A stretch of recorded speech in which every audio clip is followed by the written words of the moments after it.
Hello hi नमस्कार। मैं आपका सूरज सर स्वागत करता हूं आज की से।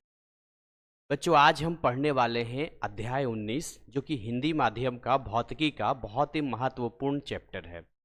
जिस चैप्टर का नाम आपका है विद्युत चुंबकीय प्रेरण तथा प्रत्यावर्ती धारा।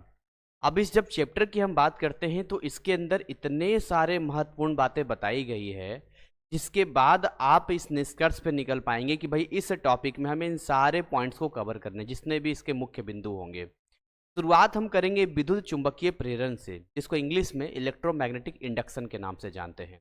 इंग्लिश में ऑलरेडी मैं कवर कर चुका हूं। ये मेरे पेड बैच हिंदी माध्यम का जो हमारे ऐप जीसीसी NIOS क्लासेस में क्लासेस लाइव चलते हैं उसका एक पार्ट है, जिसका छोटा सा पार्ट मैं यूट्यूब पर भी दूंगा ताकि बाकी बच्चे भी इस बात से अवगत हो पाए कि हिंदी माध्यम के भी सुचारू रूप से सही तरीके से क्लासेस दी जा रही हैं, जिससे पढ़कर बच्चे बहुत अच्छे मार्क्स ला रहे हैं। तो हम YouTube के सारे डिस्क्रिप्शन में सारे लिंक दे देते हैं। बाकी अगर डिटेल जानकारी किसी को चाहिए होता है तो वहाँ नंबर भी होते हैं। चलिए बिना देर किए चैप्टर की शुरुआत करते हैं। बहुत मज़ा आने वाला है इसके अंदर। तो सबसे पहले हम ये समझ रहे हैं विद्युत चुंबकीय प्रेरण के बारे में जानते हैं, जो पहला टर्म हमारा है। देखिए, जब हम विद्युत चुंबकीय प्रेरण की बात करते हैं तो एक हमारे बीच में वैज्ञानिक का नाम आता है और उस वैज्ञानिक का नाम था फैराडे। आपने नाम नहीं सुना होगा फैराडे का। अब फैराडे कहानी पता कैसी है? फैराडे कहानी ऐसी कि फैराडे एक बार एक्सपेरिमेंट कर रहे थे और अपने प्रयोग के दौरान उन्हें कुछ अजीब सी एक्टिविटी मालूम हुई, और वो जो अजीब सी एक्टिविटी मालूम हुई उसकी वजह से जो आगे के निष्कर्ष निकले उसने पूरे के पूरे भौतिकी को हिला के रख दिया। तो क्या कुछ ऐसा था, आइए समझते हैं। दो शब्दों का यहाँ पर इस्तेमाल किया जाता है बेसिकली, एक चुंबक और एक कुंडली, ऐसे दो शब्दों का इस्तेमाल किया जाता है। तो हम ये समझते हैं यहाँ पर कि मान के चलिए एक हम चुंबक की बात करते हैं। अब चुंबक के बारे में आपने अध्याय 18 में पढ़ा होगा, जिसमें आप जानते होंगे कि एक दंड चुंबक की अगर हम बात करते हैं, किसी भी दंड चुंबक की बात करते हैं हम लोग, ठीक है, तो ये दंड चुंबक कैसा होता है? इस तरीके का होता है जिसमें हम अच्छे तरीके से जानते हैं एक आपका उत्तरी ध्रुव होता है ना, और एक आपका दक्षिणी ध्रुव होता है। ये ध्रुव इसके अंदर पाए जाते हैं। आप ये ध्रुव आपके पाए जाते हैं यहाँ पर। ये कैसा हो गया? ये आपका उत्तरी ध्रुव हो गया, और ये कैसा हो गया आपका? ये आपका दक्षिणी ध्रुव हो गया है आपका। अब आप ये भी जानते हैं कि एक जैसे ध्रुव अगर आमने सामने आते हैं तो उसमें प्रतिकर्षण होता है, और अगर असमान ध्रुव आमने सामने आते हैं तो उसमें आकर्षण होता है। इस बात को मुझे बताने की जरूरत नहीं है, सारे लोग जानते होंगे। तो हुआ कुछ ऐसा, एक बार तो आप जानेंगे, दूसरा जानिए कुंडली क्या होता है। अब देखिए, जब हम लोग कुंडली की बात करते हैं तो इंग्लिश में इसको सोलेनॉइड कहते हैं, और ये कुछ इस तरीके से कुंडली इस तरीके से बनता है यहाँ पर। अब जैसे इन दोनों को ही लेके चलते हैं, चुंबक को लेके चलते हैं या फिर हम कुंडली की यहाँ पर हम बात करते हैं, तो बात 1831 की है, जब वैज्ञानिक फैराडे जो थे, जो साइंटिस्ट थे फैराडे थे, अपने प्रयोग में कुछ निष्कर्ष मतलब बना रहे थे। तो उन्होंने देखा कि जो चुंबक होता है और जो कुंडली होता है उसके बीच में अगर एक आपेक्षिक गति करवाई जाए, इसके बीच में अगर हम एक आपेक्षिक गति कराएं। आप कहेंगे सर आपेक्षिक गति क्या होता है? इसको इंग्लिश में रिलेटिव मोशन कहते हैं। मान लो यहां पर मैं आपेक्षिक गति करवाता हूं, जिसको हम रिलेटिव मोशंस कहते हैं। मींस वर्ड की एक को स्थिर रख के दूसरे को हम मूव करवाएंगे, या दोनों ही मूवमेंट हो सकता है, बट हमारी कोशिश होगी एक स्थिर रहे और दूसरा गति में रहे। इसको आपेक्षिक गति कहते हैं। तो जब ऐसा देखा गया कि इस कुंडली के आसपास में अगर इस चुंबक की आपेक्षिक गति करवाते हैं तो कुंडली के अंदर, है ना, कुंडली के अंदर एक विद्युत वाहक बल उत्पन्न होता है, जिसको हम लोग प्रेरित विद्युत वाहक बल कहते हैं। अब ये कुछ होता नहीं है, ये एक्चुअली में एक तरीके से विभव होता है, मतलब वोल्टेज होता है। अब इसको हम समझाते हैं इसको आसान तरीके से आपको। देखिए समझिएगा इस बात को। मान लेते हैं कि ये अपना कुंडली है और यहां पर किसी चुंबक को हम लेके आते हैं। Let's think about it. ये एन है और ये एस है। अभी हम जानेंगे लेंज का नियम क्या होता है, फैराडे का नियम क्या होता है, वो सारी चीजें जानेंगे। लेकिन अभी हम बस इस प्रयोग के बारे में जानते हैं कि जैसे ही कुंडली को, जैसे मान लो इसको स्थिर रख दिया, ये आपका स्थिर हो गया, लेकिन इसको ना गति में रखा। इसको किस में रखा? गति में रखा, मतलब आपेक्षिक गति हो गया यहां पर। तो इसके अंदर एक विभव उत्पन्न हुआ, है ना। इसके अंदर उस विभव की वजह से एक विद्युत धारा उत्पन्न हुआ। तो जो विभव उत्पन्न होगा उसको हम क्या बोलेंगे? प्रेरित विद्युत वाहक बल के नाम से जानेंगे। अब ये जो प्रेरित विद्युत वाहक बल होता है हमें कैसे पता चला यहाँ पे, तो ये जो बेसिकली कुंडली है, इस कुंडली को हम इस तरीके से लॉक कर देते हैं। देखिए इस कुंडली को यहाँ पर हम लॉक कर देते हैं और यहाँ पर एक गैल्वेनोमीटर लगा देते हैं। अब गैल्वेनोमीटर बच्चे क्या होता है, गैल्वेनोमीटर एक ऐसा यंत्र होता है जो आपके किसी भी तार में, किसी भी यंत्र में कहीं से भी अगर वहां से कोई भी विद्युत धारा की मात्रा होगी बहुत निम्न, बहुत कम, तो उसको क्या करता है, ये उस समय डिटेक्ट कर लेता है, मतलब उस समय जो है पहचान लेता है। ये तो नहीं बताता है कि कितना एम्पियर जाएगा, लेकिन हाँ ये बता देगा, इसकी जो सुई होगी, सुई घूमने से पता चल जाएगा कि इसके अंदर विद्युत धारा उत्पन्न हो रहा है।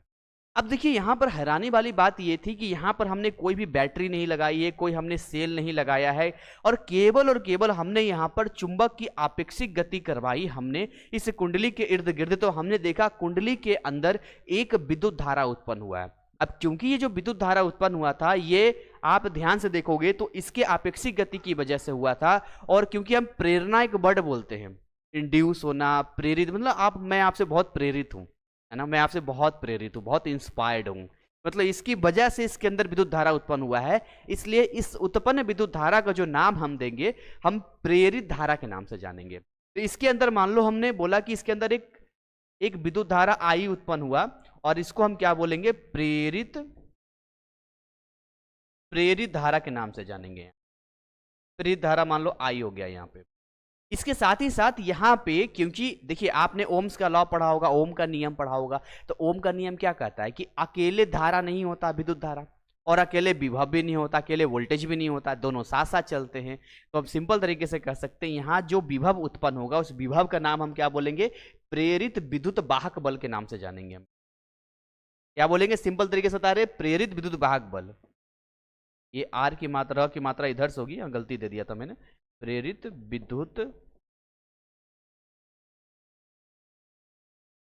वाहक बल, इसको हम लोग ई से डिनोट करते हैं, और इसको जो है हम लोग फैराडे के नियम के इर्द गिर्द में जानेंगे। तो भाई इतनी चीजें आपको समझ में आ गई कि इस घटना को जो हम नाम देंगे विद्युत चुंबकीय प्रेरण के नाम से जानेंगे। इस पूरी की पूरी घटना, जो पूरी घटना हुई, यही हमारी घटना थी, विद्युत चुंबकीय प्रेरण, है ना। इस घटना का नाम क्या हो गया, विद्युत चुंबकीय प्रेरण, ये घटना था हमारा।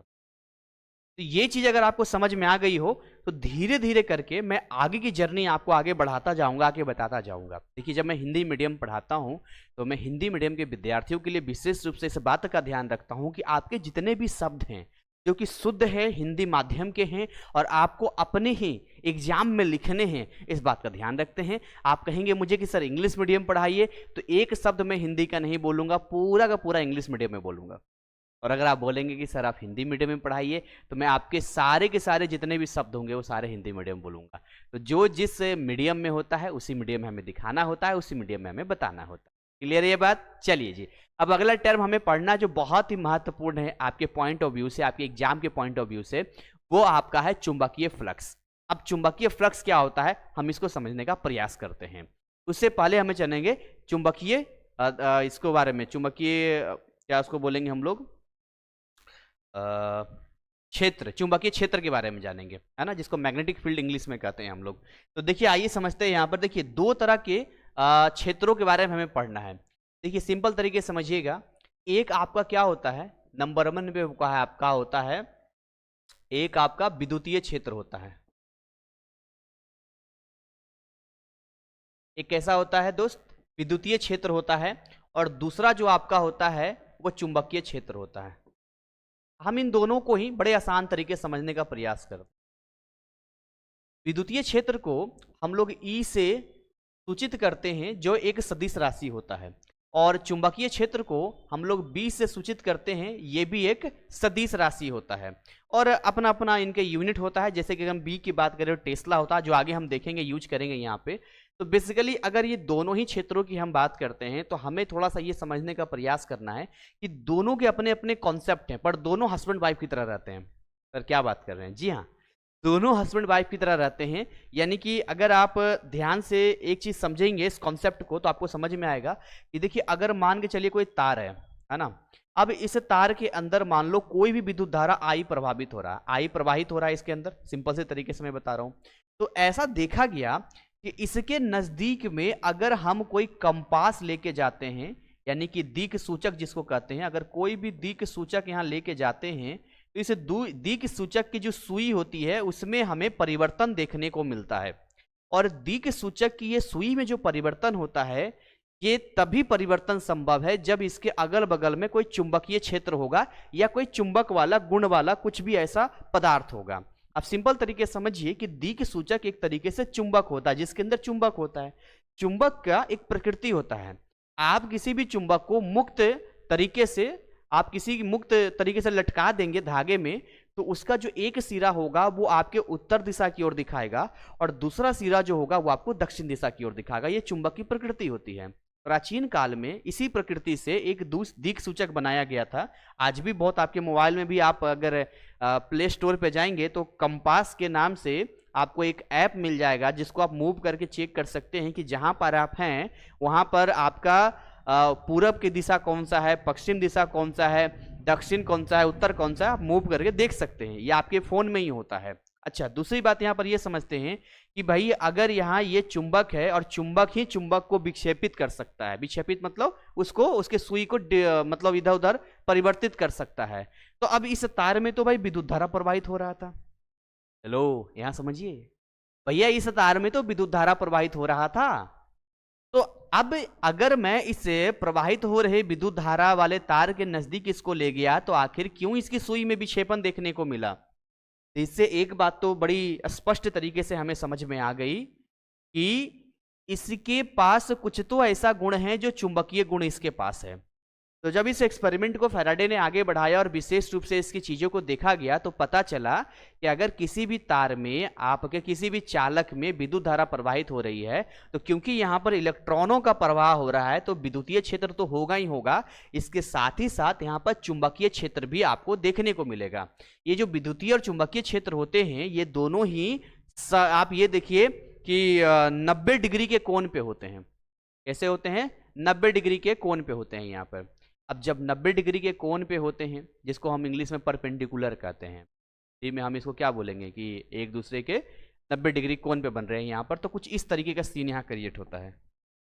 लंबवत बोल सकते हैं, एक दूसरे के लंबवत होते हैं ये, सिंपल भाषा में अगर बोले तो। जैसे समझिए ये अपना एक लाइन है, मैं बहुत डिटेलिंग में बहुत आसान तरीके से आपको समझा रहा हूँ। अब यहाँ पर देखिए जो मैंने ये लाइन बनाई है, इस लाइन में दो मैं ऐसे लूँगा, एक रेड ले लेता हूँ मैं, लेट्स थिंक अबाउट एक रेड लेता हूँ मैं। तो अगर मैं बोलता हूँ कि ये वाला विद्युतीय क्षेत्र है, मैं ये बोल रहा हूँ कि ये विद्युतीय क्षेत्र है जो मेरे बोर्ड है ना जिस पर लिख रहा हूँ मैं, इसी के पैरेलल ऐसे चल रहा है, मतलब ये वाला इसका सतह है, ये सतह है। और दूसरा जो यहाँ पर बनेगा वो ऐसा बनेगा, इस वाले सतह में बनेगा। तो देखिए दो सतह यहाँ पर तैयार हो रहा है जो दोनों ही एक दूसरे के लंबवत है। एक ये वाला सतह है, जैसे मैं खड़ा हूं, ये मेरा सतह है, और एक ये वाला सतह है ना। अब ये दोनों ही सतह देखिए, मेरे हाथ को ध्यान से देखिएगा, एक ऐसे है और एक ऐसे है, दोनों को मैं रखूंगा तो दोनों ही लंबवत होंगे, मतलब 90 डिग्री के कोण यहाँ पर बनाएंगे। तो मैं दूसरे वाले के भी यहाँ पर स्पष्ट तरीके से बना देता हूं। मान लो इस तरीके से मैं बना देता हूं यहाँ पे, तो दोनों के दोनों देखिए, मैं बोल दूं कि ये वाला मान लो बी है ना, और दूसरे वाले को मैं बोल दूं कि ये वाला मान लो ई है, ये वाला मान लो ई है, और दोनों ही कैसे हैं एक दूसरे के 90 डिग्री पर यहाँ पर है, 90 डिग्री पर है, और दोनों साथ साथ चलते हैं यहाँ पर। अब अगर ये कॉन्सेप्ट क्लियर हो गया हो आपको, तो अब ये दोनों को सूचित कैसे करते हैं ये आपको बताते हैं। देखिए अब होता क्या है कि विद्युतीय क्षेत्र को हम लोग जब हमें सूचित करना होता है तो हम इसको विद्युतीय क्षेत्र रेखाओं के माध्यम से सूचित करते हैं, जो आपने अध्याय 15 में पढ़ा होगा। और हम लोग जो है इस बी वाले को चुंबकीय क्षेत्र रेखाओं के माध्यम से सूचित करते हैं। तो विद्युतीय क्षेत्र रेखा, चुंबकीय क्षेत्र रेखा, दोनों की अपनी अपनी दोस्त कहानी है, और इन दोनों को हम यहाँ पर समझने की कोशिश करते हैं, प्रयास करते हैं। समझिएगा ध्यान से यहाँ पे। तो जैसे मान लो मुझे ई को दिखाना हो, तो ई कैसे दिखाएंगे यहाँ पर, ई के लिए क्या व्यवस्था दी गई है यहाँ पे।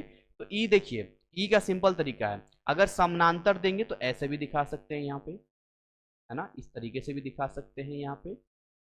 तो हम ये बोलेंगे कि ये समांतर है, यानी कि एक समान विद्युतीय क्षेत्र हम लोग बोलेंगे। यह असमान भी बन सकता है, कुछ इस टाइप का भी बना सकते हैं, टाइप का भी बना सकते हैं, यहाँ पे ऐसे ही बना सकते हैं, जहां बोलेंगे कि यहाँ पर जितना नजदीक होगा यहाँ पर जो विद्युतीय क्षेत्र है वो ज्यादा प्रबल होगा, मतलब विद्युतीय क्षेत्र का जो घनत्व है वो ज्यादा होगा। तो अभी मैं इसको ई से दिखा रहा हूं, यहाँ पे इस तरीके से ई का दिखा रहा हूं। ठीक ऐसे ही हम लोग जो है चुंबकीय क्षेत्र के लिए भी चुंबकीय क्षेत्र रेखाओं का इस्तेमाल करते हैं। कैसे इस्तेमाल करते हैं? चुंबकीय क्षेत्र रेखाओं का इस्तेमाल करते हैं। तो इसके लिए मैं कोई और कलर ले लेता हूं, चलिए मैं ये ले लेता हूं, और इसके लिए भी सिंपल तरीके से चुंबकीय क्षेत्र रेखाएं हम ऐसे करके बना सकते हैं। ये हमारे हाथ में, अगर मान लो एक समान रहा तो नॉर्मल तरीके से सारी के सारे जितने भी आपके ये लाइनें रेखाएं आपको दिख रही है सारे के सारे समानांतर होंगे। और अगर आपके ये जो लाइनें हैं ये कुछ इस तरीके से रहा, मान के चलिए कुछ ऐसा रहा, इस तरीके का रहा है यहाँ पे, तो हम इसके बारे में बोलेंगे कि ये कैसा है? असमान चुंबकीय क्षेत्र है।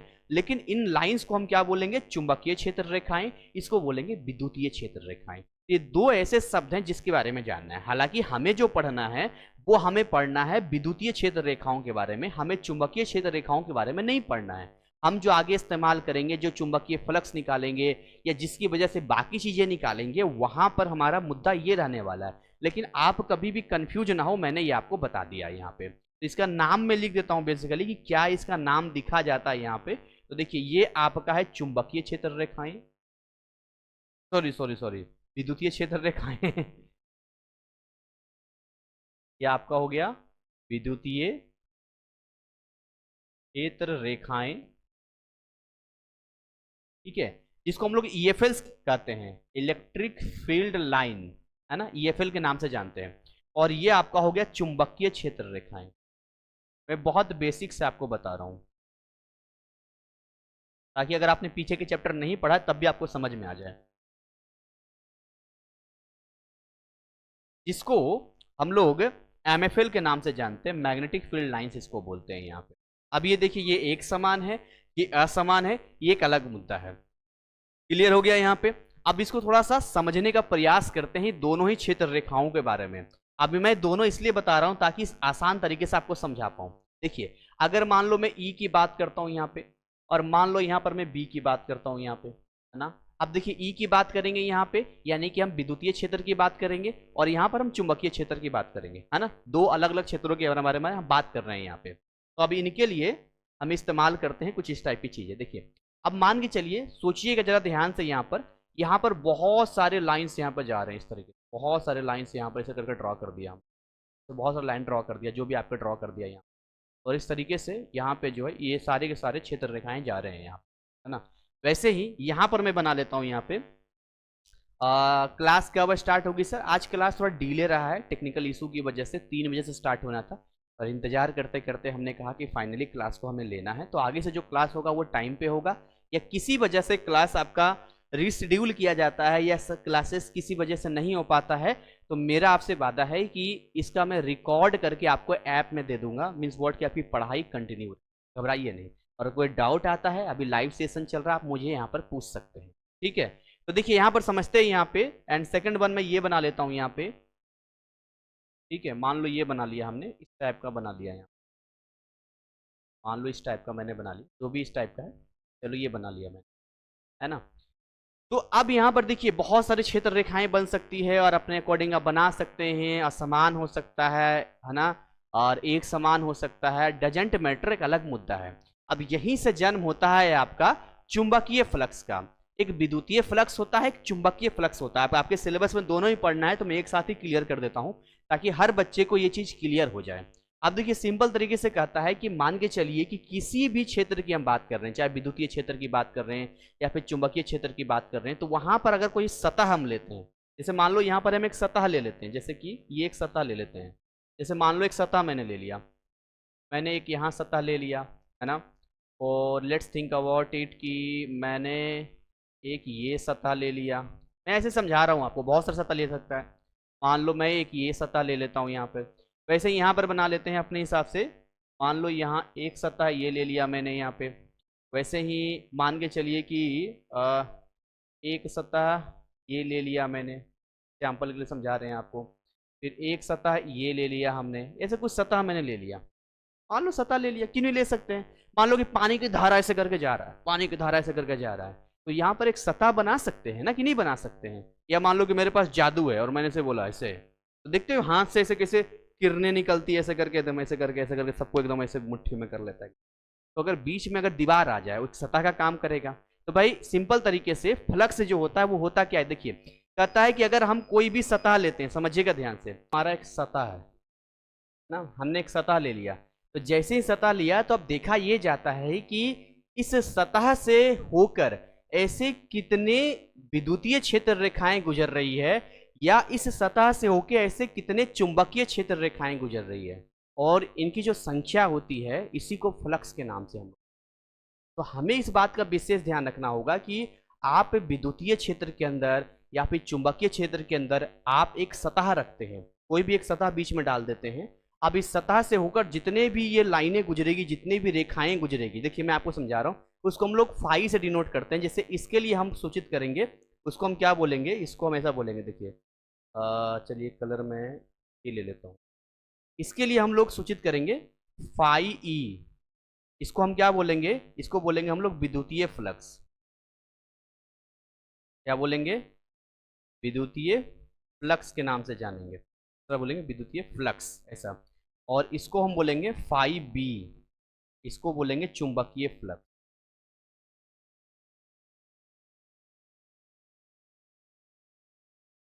चुंबकीय फ्लक्स के नाम से इसको जानेंगे। तो अब ये दोनों ही क्लियर हो गया होगा। बहुत सारे बच्चे कंफ्यूज होते रहते हैं अलग अलग चीज़ों को लेकर कि फाई अलग है, फाई बी अलग है, आप कंफ्यूज नहीं होंगे यहाँ पर।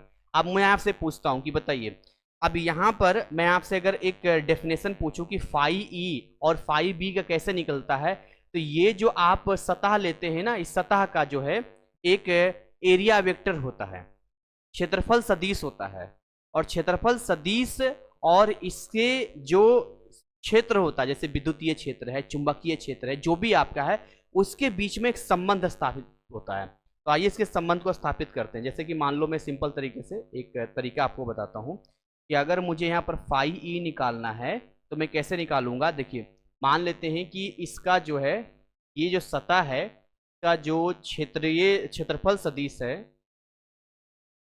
का जो क्षेत्रफल सदिश है वो मान लो ए है, ऐसा मान लेते हैं। इसका कई बार एस भी मान लेते हैं लोग, ए मान लेते हैं, एस मान लेते हैं। चलिए सरफेस के हिसाब से एस मान लेते हैं, क्योंकि आपके बुक में जो रहेगा उसी के अकॉर्डिंग चलेंगे, ज़्यादा अच्छा रहेगा। तो यहाँ पर हमने एस मान लिया यहाँ पर। वैसे ही आप देखिए यहाँ पर भी हम सिंपल तरीके से कह देते हैं कि अगर इसको हम लेके चलते हैं यहाँ पे, तो ये भी हमारा कैसा हो गया, इसका भी क्षेत्रफल सदिश मान लो ए हो गया, ऐसा हो गया, ए हो गया। यहाँ पर क्षेत्रफल सदिश की हम बात कर रहे हैं। अच्छा, क्षेत्रफल सदिश क्या होता है, कोई भी आप सतह ले लीजिए, उस सतह के यहाँ पर 90 डिग्री पे एक क्षेत्रफल निकलता है, जिसको हम लोग क्षेत्रीय सदिश कहते हैं। जैसे कि मैं आपको एग्जांपल समझाता हूँ। जैसे कि अब ये समझिए, मैं आपको देता हूँ, जैसे देखिए ये एनसीईआरटी का बुक मेरे पास फिजिक्स का पड़ा हुआ है, ठीक है।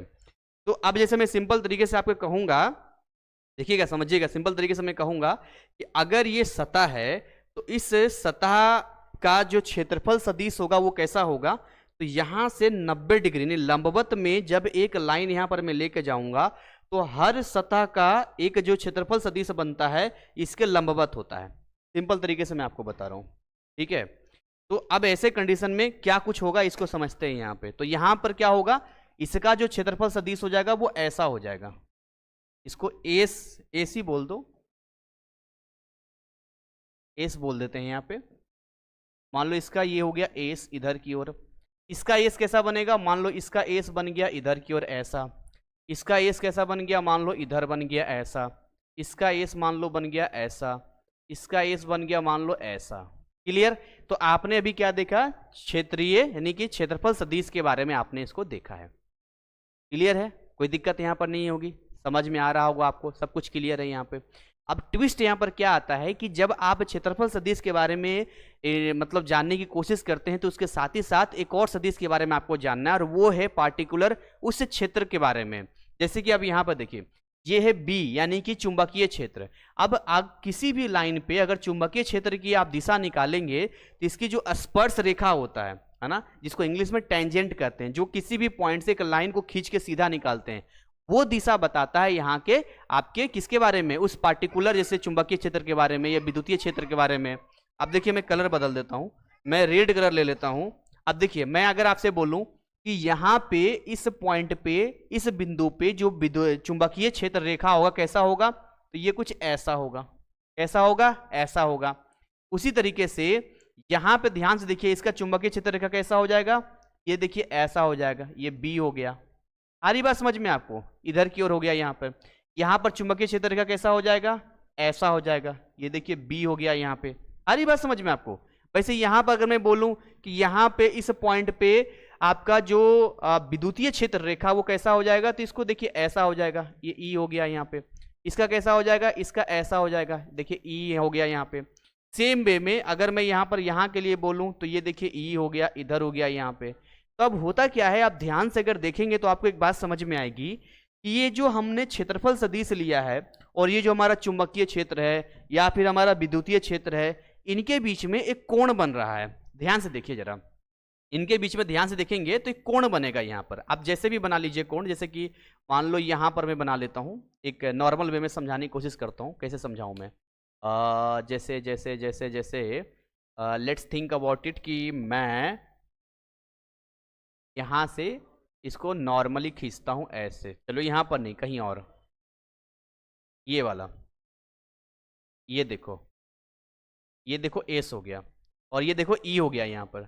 अब इसके बीच में कितना कोण बन रहा है देखोगे जरा, क्या बन रहा है? थीटा। मान लो इनके बीच में कोई कोण बन रहा है थीटा। इसी प्रकार से अगर मैं यहां पर अगर आपको दिखाऊं एक बना के, हाँ जैसे यहां पर है, तो यहां पर देखिए कैसा बन रहा है, मान लो यहां पर बन रहा है थीटा। कैसा बन रहा है? मान लो थीटा बन रहा है। तो इस चीज को हमें समझना है, बेसिकली इस चीज को जानने की कोशिश करनी है।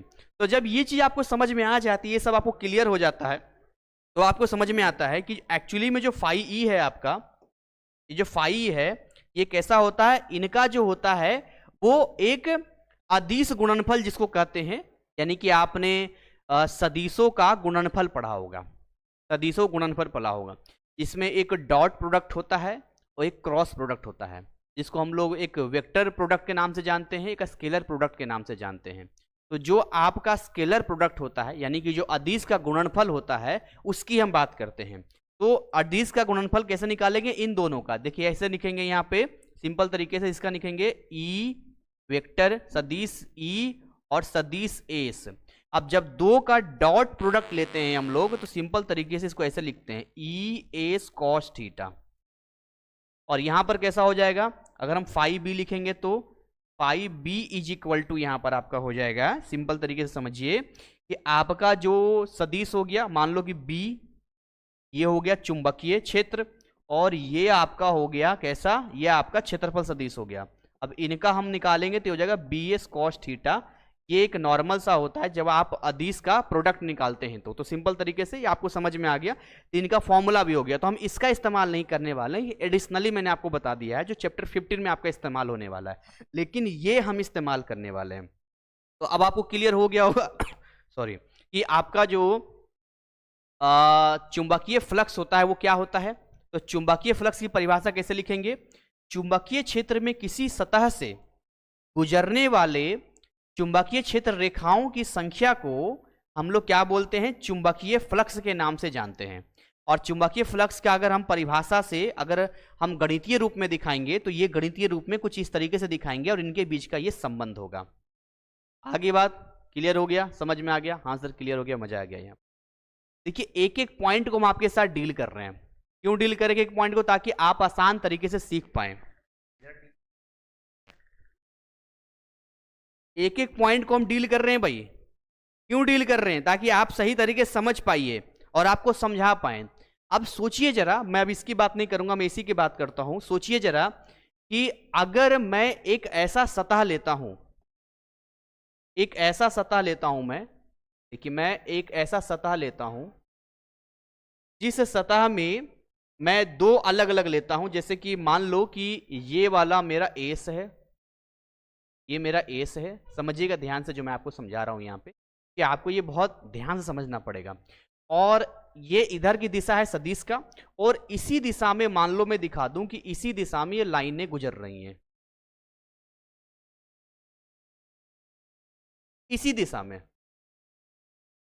मतलब समानांतर है, यानी कि जो आपका चुंबकीय क्षेत्र है ये इसी दिशा में आगे बढ़ रहा है। तो अब इनके बीच का जो कोण होगा वो कैसा हो जाएगा, 0 डिग्री हो जाएगा। कैसा कोण हो जाएगा, 0 डिग्री। तो ऐसे स्थिति में अगर आप यहां पर फाई बी निकालोगे तो आप जानते हो कि ये बी एस कॉस थीटा होता है।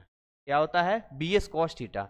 अब थीटा अगर यहां पर 0 डिग्री हो जाए, थीटा 0 डिग्री हो जाए, तो आप जानते हैं कि कॉस 0 की वैल्यू कितनी होती है, 1 होती है। साइड में मैं लिख देता हूं यहाँ पे। तो फाई बी क्या हो जाएगा यहाँ पर, फाई बी आपका बी एस हो जाएगा यहाँ पे। इसीलिए कई जगह पे एस भी दिखाते हैं, कई जगह पे ए भी दिखाते हैं। आप इसको ऐसे भी लिख सकते हैं, phi B is equal to B A भी लिख सकते हैं अगर ए को दिखाए तो। यहाँ जो बी और ए दोनों जो ले रहे हैं वो एक ही चीज है, अलग अलग चीज नहीं है। ये जो एस है ये भी आपका क्षेत्रफल सदिश है, ये आपका क्षेत्रफल सदिश है, और ये जो ए है ये भी कैसा है, क्षेत्रफल सदिश है। क्षेत्रफल सदिश को या तो हम लोग एस से सूचित करते हैं या हम लोग ए से सूचित करते हैं। तो आपके बुक में जो भी जैसा भी रहेगा उसके हिसाब से आगे बढ़ पाएंगे यहाँ पर। अब कई बार क्या होता है ना कि जब हम एक ऐसे सतह के बारे में बोलते हैं जहां पर रेंडमली कोई भी सतह होता है, जैसे देखिए आपको समझाते हैं यहाँ पर, ये तो आपको समझ में आ गया यहाँ पर किस तरह का है। लेकिन अगर हमारा सतह कुछ ऐसा होता, सोचिएगा जरा कि हमारा सतह कुछ ऐसा होता, मान लो हमारा कुछ सतह ऐसा है, तो इस सतह में अगर कहीं भी हमें लेना होगा और हमें समझ में नहीं आ रहा है तो हम एक काम करेंगे, हम क्या करेंगे, एक कोई भी स्पेस इसके अंदर ले लेंगे। जैसे मान लो कि मैं इसके अंदर यहां पर एक ले लूंगा, ये एक छोटा सा ले लिया मैंने, सतह ले लिया, एक छोटा सा सतह ले लिया। जैसे ही भाई छोटा सतह आपने ले लिया तो अब सिंपल सी बात है, इस तरीके से इसको मैं एरिया बोलता हूं डीएस। क्या बोल देता हूं, डीएस। डी मतलब बहुत छोटा, बहुत ही सूक्ष्म होता है। देखिए जब डेल्टा की बात करते हैं तो डेल्टा क्या होता है, एक आपका परिवर्तन देता है जो कि मतलब मिजरेबल होता है, जिसको हम औसत रूप से माप सकते हैं। लेकिन जब आप छोटे से बात करते हैं, बड़े छोटे से एरिया की बात करते हैं, मान लो पूरा बोर्ड है और पूरे बोर्ड में बस इस बिंदु का इतना का ही निकालना है, तो इस पूरे बोर्ड के मुकाबले तो बहुत छोटा हो गया ना ये। तो अगर ये छोटा हो गया तो इसको हम लोग डी से सूचित करेंगे, डी एस बोलेंगे इसको। और अगर मान लो कुछ ऐसा ले लें तो इसको हम एस से सूचित करेंगे यहाँ पर। तो आपके ऊपर डिपेंड करता है कि भौतिकी में आप किस तरीके से इन संकेतों का इस्तेमाल करते हैं यहाँ पर। तो मान लो डीएस हो गया यहाँ पे, और हम ये मान लेते हैं दोस्त कि आपका जो मतलब कि बी है वो कुछ इस तरीके का इधर की ओर है। मान लेते हैं कि बी इधर की ओर है यहाँ पर, और इसके बीच में एक कोण बन रहा है, मान लो ये थीटा कोण बन रहा है। कैसा बन रहा है, थीटा कोण बन रहा है यहाँ पर। तो ऐसे कंडीशन में जब आप निकालते हैं फाई बी के बारे में, तो आप ध्यान से देखिए, आपको एक बात समझ में आएगी कि एक्चुअली आप क्या कर रहे हैं, B D S cos theta यहाँ हो जाएगा। क्या हो जाएगा, B D S cos theta. ये सारे के सारे कॉन्सेप्ट मैं आपको एक एक करके बता रहा हूँ। देखिए अभी हम फैराडे पर भी नहीं आए, अभी हम केवल एक टर्म आपको समझाने के लिए बैठे, और उसी टर्म पे ध्यान से देखेंगे तो कितने सारी चीजें ऐसी थी जो आपको सीखने की जरूरत थी, और मैंने आपको सिखाया और बताया है। और बाकी जो है मेरी पूरी कोशिश है कि मैं सही तरीके से आपको बताऊं, समझाऊं, है ना। आप मुझे कमेंट में बता सकते हैं कि कैसा कुछ आपको लग रहा है, चीज़ों को लेकर क्या कुछ जा रहा है, तो मैं सही तरीके से और आपको गाइड कर पाऊंगा और बता पाऊंगा। यहाँ पे क्लियर है, यहाँ पे कुछ कमेंट देख लेते हैं। यहाँ पे बीच बीच में हमें देखना होता है, समझना होता है किस चीज़ के बारे में हम बात कर रहे हैं, नहीं कर रहे हैं। देखिए थोड़ा समय तो लग रहा है लेकिन काम आपका बन जाएगा यहाँ पे। अच्छा, जब हम मान के चलिए बात करेंगे यहाँ पे, तो क्या मैं यहाँ पर डी फाइव बी लिखूंगा, सही होगा। चलिए मैं फाइव बी की जगह फाइव बड ही यूज करता हूँ। हालांकि देखिए फाइव बी लिखने से ये बिल्कुल ही स्पष्ट हो जाता है कि हम चुंबकीय फ्लक्स की ही बात करते हैं, क्योंकि आपके विद्युतीय फ्लक्स भी होता है। तो क्या ऐसा लिखना हमारे लिए सही होगा, नहीं, ऐसा लिखना हमारे लिए सही नहीं होगा, ये बिल्कुल ही गलत तरीका है, ये बिल्कुल गलत तरीका है। तो आप कहेंगे सर सही तरीका क्या है। देखिए सही तरीका ये कहता है कि अगर यहाँ पर हम क्षेत्रफल को छोटा लेते हैं तो हमारा फ्लक्स जो होगा वो भी कम होगा। जितना सूक्ष्म, जितना छोटा क्षेत्रफल लेंगे, वहां से गुजरने वाली जो विद्युतीय चुंबकीय क्षेत्र रेखाएं होंगी उसकी संख्या भी कम हो जाएगी। तो इसीलिए इसको भी छोटा ले लेंगे हम लोग, इसको भी हम बोलेंगे D5 बोलेंगे। चलिए D5 ही बोलते हैं। मैं बी वाला शब्द अभी हटा देता हूँ, बी वाला वर्ड आपके लिए हटा देता हूँ ताकि आप समझ पाए। यहाँ पे अब सिंपल तरीके से समझिएगा कि D5 इज इक्वल टू क्या बन जाएगा यहाँ पर, B D S cos theta बन जाएगा यहाँ पर। क्या बन जाएगा? B D S cos theta बन जाएगा। तो ऐसे करके सोचिए, अगर ऐसे छोटे छोटे छोटे छोटे सारे को जोड़ेंगे तो आप ध्यान से देखोगे, आपको एक बात समझ में आएगी कि ऐसे इसके पास बहुत सारे क्षेत्रफल हैं, इसके पास बहुत सारे ऐसे क्षेत्रफल हैं जिसमें हम इसको टुकड़ों टुकड़ों में बांध सकते हैं। ये ऐसे कर करके हम रेंडमली इसमें बहुत सारे ऐसे छोटे छोटे छोटे छोटे छोटे छोटे क्षेत्रफल्स को ले सकते हैं। यहाँ पर बहुत सारे छोटे छोटे क्षेत्रफल्स, बहुत सारे जो भी हम ले सकते हैं ऐसे ले सकते हैं, और हर किसी के लिए सेम चीज हम रिपीट करने वाले हैं। सेम चीज भाई साहब रिपीट करने वाले, वही बी वही डी एस वही चीजें रिपीट करने वाली है। यानी अगर मैं फटाफट आपको बना के दिखाऊं तो हर किसी का ऐसा ही बनने वाला है डी एस, हर किसी का ऐसे ही डी एस यहाँ बनने वाला। डीएस ऐसे करके मैं दिखा देता हूँ, हर किसी का डीएस ऐसे ही बनने वाला है, जो सदिश है अपना ऐसे ही बनने वाला है यहाँ पे। तो अब देखिए, ये कोई आयताकार तो नहीं है जिसको लंबाई गुना चौड़ाई कर दें, ये कोई वर्ग तो नहीं है जिसको हम लोग भुजा गुना भुजा कर दें, अब ऐसा तो है नहीं। तो ऐसे कंडीशन में गणित में क्या होता है कि इसको हम क्या करते हैं, इंटीग्रेट कर देते हैं। अब इंटीग्रेट करने मतलब पूरा क्षेत्रफल का निकालना हो तो इसको हम क्या बोलते हैं, इंटीग्रेशन का वर्ड होता है, आई थिंक मेरे माइंड से निकल रहा है, डिफ्रेंसिएशन को अवकलन कहते हैं, अवकलज या अवकलन कहते हैं। यहाँ पे इंटीग्रेशन का एक वर्ड होता है, हिंदी का है, उस दिमाग से निकल गया है। तो देखिए, इसको सिंपल तरीके से इस तरीके से हम लेंगे।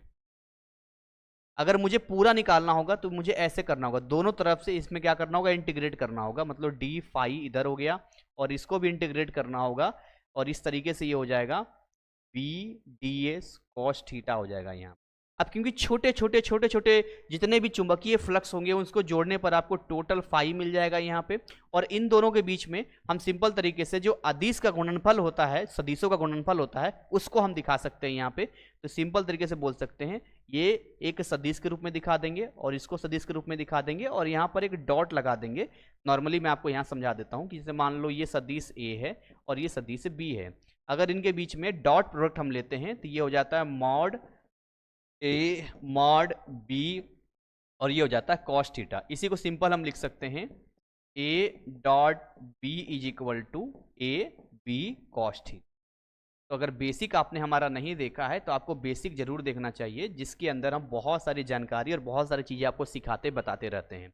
तो फाइनली यहाँ पर एक प्यारा सा फॉर्मूला हमारा तैयार हो जाता है, जिस फॉर्मूला के अंदर हम इस सिंपल तरीके से कह सकते हैं कि अगर हमारा कुछ रेंडम कुछ इस प्रकार के भी क्षेत्रफल की गिनती होती है तो हम ऐसे करके बता सकते हैं। थोड़ा सा अटपटा लग रहा होगा पढ़ने में, हालांकि जो मैं बता रहा हूँ बिल्कुल अपने तरीके से बता रहा हूँ। जो आपका बुक का पैटर्न है, जिस सीक्वेंस में दिया, अगर मैं वो बताना शुरू करता तो शायद आप इसको समझ भी नहीं पाते। मैं मानता हूँ थोड़ा समय लग रहा है, लेकिन अगर 10-15 मिनट एक्स्ट्रा देने से हम इसको सही तरीके से समझ पाए तो इससे अच्छी बात क्या हो। अब चुंबकीय फ्लक्स का मात्रक क्या होता है, ये सबसे बड़ा सवाल है जो आपके एग्जाम में भी कई बार पूछा गया। देखिए, अभी फैराडे का मैंने कहा ना बच रहा है, लेंज लॉ बच रहा है, अभी उसको मैं डायरेक्ट बताऊं 5 मिनट के अंदर, हद से हद 10 मिनट में टॉपिक कवर हो जाएगा। लेकिन हिंदी माध्यम के विद्यार्थी आप हैं, मुझे ढंग से समझाना है, मुझे समय लग रहा है यहाँ पर। तो एक होता है सीजीएस पद्धति, जिसमें सेंटीग्राम हम बात करते हैं, और एक आपका होता है एसआई पद्धति होता है। एसआई पद्धति में हम लोग जो सिस्टम ऑफ इंटरनेशनल की बात करते हैं, अंतर्राष्ट्रीय पद्धति की बात करते हैं यहाँ पे, है ना। तो सीजीएस पद्धति में मैक्सवेल होता है चुंबकीय फ्लक्स का मात्रक, और एसआई पद्धति में जो आपका ये जो चुंबकीय फ्लक्स होता है ये वेबर होता है। कैसा होता है? वेबर, WEB, वेबर से हम लोग इसको डिनोट करते हैं, WEB वेबर से लिख के इस तरह से डिनोट करते हैं यहाँ। तो अब सिंपल तरीके से इसके मात्रक की बात कर लेते हैं यहाँ पे। तो मैं यहीं पर लिख देता हूँ यहाँ पे, इसका जो मात्रक है ये कुछ इस टाइप का है। अगर हम लोग सीजीएस पद्धति की बात करेंगे तो इसका मात्रक कैसा हो जाएगा, जो मैंने आपको बताया यहाँ पे सीजीएस पद्धति में मैक्सवेल इसका है। कैसा है? मैक्सवेल।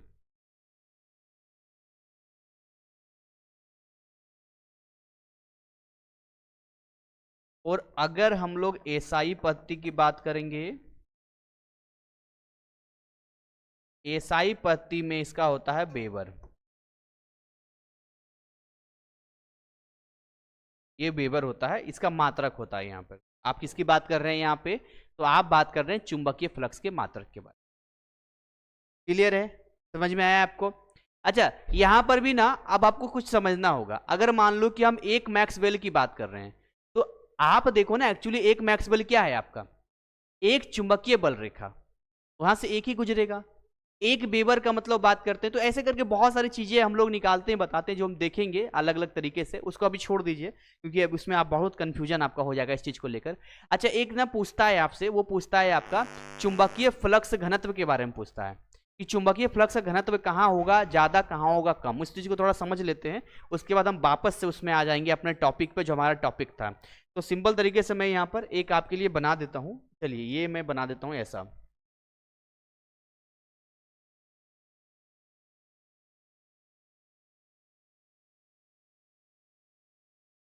मान लो इस तरीके से हम बना देते हैं, जो भी आपको समझा रहे हैं यहाँ। और यहाँ कुछ पॉइंट मैं आपको दिखा देता हूँ। चलिए, मैं पॉइंट को दिखाता हूँ, से दिखाता हूँ। मान लेते हैं कि एक पॉइंट है, यहाँ पर ए है, ये पॉइंट ए है। और मान लेते हैं कि यहाँ पर जो पॉइंट है, ये पॉइंट बी है। एग्जाम्पल के लिए मान लेते हैं। अब आपसे अगर पूछा जाए यहाँ पे, ठीक है, और एक पॉइंट इसके बाहर ले लेते हैं। चलिए, यहाँ पर एक पॉइंट सी बोल देते हैं। वेक्टर सदिश नहीं दिखाना है, खाली बी लिखना है। मान लो एक बिंदु बी है, बिंदु ए है, और यहाँ पर एक बिंदु सी है। ऐसे हमने 3 बिंदु यहाँ पर दिखा दिए। अब मैं आपसे पूछूंगा कि किस बिंदु पर जो अपना चुंबकीय क्षेत्र का घनत्व है, जो चुंबकीय क्षेत्र का परिमाण है, वो ज्यादा होगा। सीधी सी बात, किस बिंदु पे ज्यादा होगा। तो आप ध्यान से देखेंगे तो आपको बात समझ में आएगी कि जहां पर ए है, वहां पर चुंबकीय क्षेत्र रेखाएं थोड़ी दूरी पर है। कैसी है? थोड़ी दूरी पर है चुंबकीय क्षेत्र रेखाएं। जहां पर बी है, यहाँ चुंबकीय क्षेत्र रेखाएं बड़े नजदीक नजदीक है। मैं पहले इनके दिशा को दिखा देता हूं, नहीं तो यह स्पष्ट नहीं हो पाएगा। अब क्लियर हो गया। तो मैंने क्या बोला आपको? मैंने बोला यहाँ पे कि जहां बी है, यहाँ चुंबकीय क्षेत्र रेखाएं बड़े नजदीक नजदीक है। जहां पर ए है, यहाँ चुंबकीय क्षेत्र रेखाएं बड़े दूर दूर है। और जब हम बिंदु सी की बात करते हैं, तो यहाँ कोई भी चुंबकीय क्षेत्र रेखा है ही नहीं। तो सबसे ज्यादा जो प्रभाव हमें देखने को मिलेगा चुंबकीय क्षेत्र का, वो बी के ऊपर देखने को मिलेगा, जहां सबसे ज्यादा सघन है। अब देखिए, घनत्व का मतलब क्या होता है? जब एक जगह पे बहुत ज्यादा चीजें आ जाती है, उसको बोलते हैं ज्यादा घनत्व। जैसे लोहे का बाट होता है, इतना ही होता है, पर वो 1 किलो का होता है। लेकिन रुई अगर लेते हैं 1 किलो का, तो बहुत सारा हो जाता है, क्योंकि रुई के बीच में बहुत ज्यादा गैप होता है, बहुत ज्यादा खाली स्थान होता है, जिसकी वजह से उस 1 किलो को करने के लिए बहुत ज्यादा हमें इसकी स्पेस की, स्थान की जरूरत पड़ती है। जैसे कि अब दिल्ली है, मुंबई है, अब वहां पर ध्यान से देखेंगे तो एक जगह पे बहुत सारी आबादी रहती है, जबकि उतने ही जगह किसी गांव में ले तो बहुत कम आबादी रहती है। तो जहां पर ज्यादा संख्या होगी, वहां घनत्व ज्यादा होगा। तो हम सिंपल तरीके से कहेंगे कि आपका जो बी है, बी पे सबसे ज्यादा चुंबकीय फ्लक्स घनत्व होगा।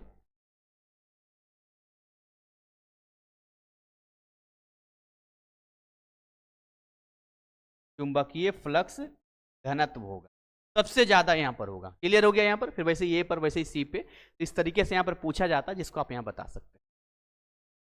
तो एक्चुअली में जब आप चुंबकीय फ्लक्स के बारे में जान लेते हैं, तो वापस हम उस प्रयोग पे आते हैं, जिस प्रयोग में हम ये समझने की कोशिश कर रहे थे कि आखिर ये घटनाएं क्यों घट रही थी। अच्छा, और बैक हो जाते हैं। हाँ, आखिर ये घटना क्यों घट रही थी। देखिए, वापस हम यहां पर मूव करके आपको दिखाते हैं। सोचिए जरा, एक चुंबक आप लिए और आपने इस चुंबक की एक आपेक्षिक गति करवाई इस कुंडली के सापेक्ष में। जब आप गति करवा रहे थे, उस दौरान पता है क्या हो रहा था? उस दौरान यहाँ पे जो आपका चुंबकीय फ्लक्स है, उसकी संख्या में बदलाव हो रहा था। अब आप कहेंगे सर कैसे बदलाव हो रहा था, है ना? कैसे बदलाव हो रहा था सर? क्या हिसाब किताब था बदलाव होने का? क्या कुछ चीजें था? जरा खुल के बताइए। तो मैं आपको थोड़ा खुल के बताता हूँ कैसे बदलाव हो रहा था और क्या चीजें जा रही थी। चलिए, पिक्चर के लिए समझते हैं यहाँ पर। अब यहाँ से निकलेंगे, फिर वापस आएंगे यहाँ पे, लेकिन पहले मैं आपको लेके आ जाता हूँ यहाँ पे, और यहाँ पे आपको दिखाते हैं मैजिक। आपको सोचिएगा जरा कि मान के चलिए ये हम ले रहे हैं एन, और इधर ले रहे हैं ए। ये एग्जाम्पल के लिए ले रहे हैं। अब क्योंकि भाई साहब ये चुंबक है, तो अगर ये चुंबक है तो चुंबक में आपने क्या पढ़ा है कि चुंबक में हमने पढ़ा है कि उत्तरी ध्रुव से निकलकर दक्षिणी ध्रुव की ओर जो है चुंबकीय क्षेत्र रेखाएं बाहर की ओर निकलती है। पढ़ा कि नहीं पढ़ा है आपने कि मान लो कि चलो कोई भी चुंबक है इस तरीके का, ऐसे करके मान लो ये एन है और ये एस है, तो इस तरीके से आपने पढ़ा होगा कि एन से ये बाहर निकलता है, इस तरीके से बाहर निकलता है और एस की तरफ आता है। पढ़ा ना आपने, ये ऐसे आता है, यानी कि एन से निकलता है और एस पे आता है। ये चीज आप पढ़ चुके हैं, यू नो वेरी वेल, इसमें कोई प्रकार की दिक्कत आपको नहीं है। तो बस इतना ध्यान रखना है कि उत्तरी ध्रुव से ये सारी की सारे चुंबकीय क्षेत्र रेखाएं बाहर निकलेगी और दक्षिणी ध्रुव पे आके खत्म होती है। लेकिन हम खत्म वाली कहानी नहीं जानेंगे, हम खाली इधर की बात जानेंगे। तो यहां से आप ध्यान से देखेंगे तो बहुत सारे चुंबकीय क्षेत्र रेखाएं यहां से बाहर निकलेगी। देखिए बहुत सारे चुंबकीय क्षेत्र रेखाएं यहां से बाहर निकलेगी, बहुत सारे चुंबकीय क्षेत्र रेखाएं यहां से बाहर निकलेगी, क्योंकि इसका तो नेचर है बाहर निकलने का। हम इधर भी दिखा सकते हैं बट हमें इसकी जरूरत नहीं है अभी। ऐसे करके बहुत सारे चुंबकीय क्षेत्र रेखाएं बाहर निकलेगी, ऐसे करके सारे के सारे चुंबकीय क्षेत्र रेखाएं बाहर निकल रही। अब क्योंकि आप इस एक कुंडली ले रहे हैं और उस कुंडली के अंदर में आप इस तरीके से चुंबक को गति करवा रहे हैं, है ना। तो अभी देखिए सिंपल तरीके से यहां पर अगर मान लो मैं एक कुंडली का निर्माण कर देता हूं, मान लो मैं एक कुंडली यहां बना देता हूं, जिसमें यहां पर एक कुंडली बना देता हूं। मान लो यहां पर मैंने एक कुंडली बना दिया, सर ऐसे मान लिया कुंडली बना दिया, एक कुंडली का निर्माण कर दिया। तो अभी ध्यान से देखिए ये भी स्थिर है, ये भी स्थिर है और ये भी स्थिर है। खैर ये तो स्थिर ही रहेगा। तो जब ये दोनों ही स्थिर होंगे तो ऐसे कंडीशन में, ऐसे स्थिति में आप देखेंगे इस कुंडली के अंदर किसी भी प्रकार का कोई भी प्रेरित विद्युत धारा का निर्माण नहीं होगा, उत्पन्न नहीं होगा, क्योंकि अभी गति में नहीं है, ये दोनों ही स्थिर है अभी। अब हम क्या करेंगे, इसमें बदलाव लाना शुरू करेंगे। अब बदलाव लाने की शुरुआत में हम क्या करेंगे, एक बार हम इस चुंबक को इसके नजदीक लेके जाएंगे और एक बार इस चुंबक को हम दूर करने की कोशिश करेंगे। समझिएगा ध्यान से। तो हम ये मान लेते हैं सिंपल तरीके से ये स्थिर है यहाँ पे। अब इसको देखिए वापस से हम ऐसे ही कलर्स का इस्तेमाल कर लेते हैं।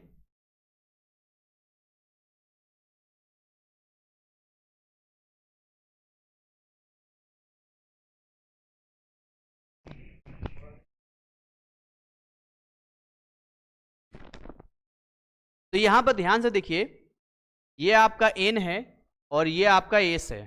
समझिए ध्यान से यहाँ पे। अब हम क्या कर रहे हैं, सबसे पहले इसको मान लो दूर करते हैं। तो दूर करेंगे तो समझने वाली बात यहाँ पर ये है, ये मान लो कुंडली है ना।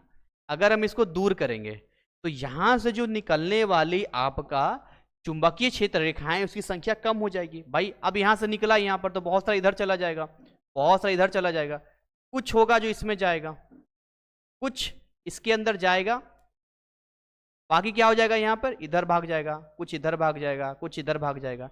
यानी आप देखिए जब इसको आप दूर कर रहे हैं ना तो ऐसी स्थिति में यहाँ पे एक बदलाव देखने को मिल रहा है। कैसा देखने को मिल रहा है बदलाव, किसमें बदलाव देखने को मिल रहा है, किसमें परिवर्तन देखने को मिल रहा है, तो चुंबकीय क्षेत्र रेखाओं में बदलाव देखने को मिल रहा है यहाँ पे। और सिंपल तरीके से समझिए, अगर मैं आपसे कहूं कि अब इसको हम नजदीक लेके आते हैं,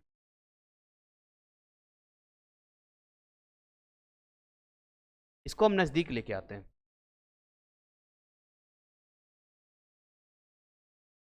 इस तरह से नजदीक लेके आते हैं तो यहां पर जो क्षेत्र रेखाएं होंगी वो पूरी तरीके से सबसे ज्यादा निकलेगा। देखो